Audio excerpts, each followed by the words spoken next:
Nefarious, du kan ikke bruge uret. Intet er ved at risikere universets eksistens for. Nu er. Og jeg har jer tre at takke for det. Begynd superbølget fastbakkefat. Takket være dig og dit dumme hoved af en ven her, drev jeg formålsløst rundt i kosmos. Har du nogensinde boet på en asteroide? Det er overraskende kedeligt. Man kan ikke foretage sig andet end at dvæle ved sine fiaskoer. Men så en dag. Fongoiderne reddede os, men de var stadig fiasko, der knibrede i det kredsløb. Hvordan kunne sådan nogen som jer besejre mig? Hvorfor tippede universet til jeres fordel? Jeg kastede mig ud i en udforskning af det indre dyb, som I kalder for sjælen.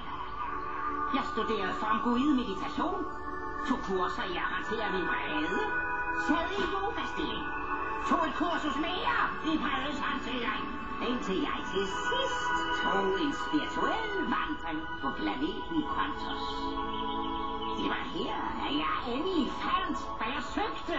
Det store ur! Når jeg kontrollerer uret, kan jeg rette af det gode i universet. Men hver skurk, der nogensinde har fejlet, får en ny chance.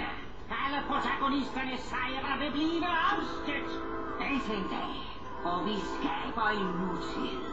For I helten altid taber! Magter! Hold fast, kadetter!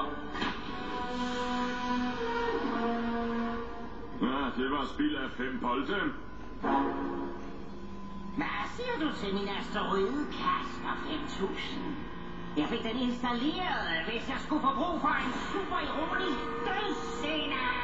Nefarious, du tager helt fejl. Det vil tiden vise.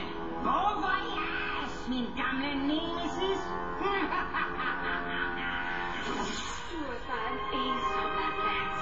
På vej ombord til den ensomme by i et ensomt tog. Helt bogstaveligt. Det ensomme tog kører nu. Tju, tju, Dennis. Tju, tju.